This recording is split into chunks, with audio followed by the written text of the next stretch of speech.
everyone, today I want to show you how to install Git. Look at this. First, you go to this website, and if you use Windows, click here and you can download it. After you download it, double click the exe file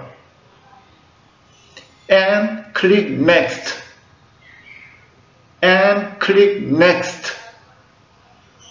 Next,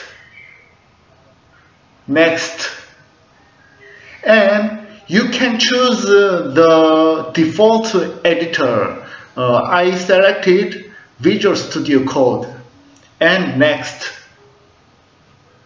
and click here and next, and click here and next, and click here and next, and click here and next, and you check here, and non-check here. Okay?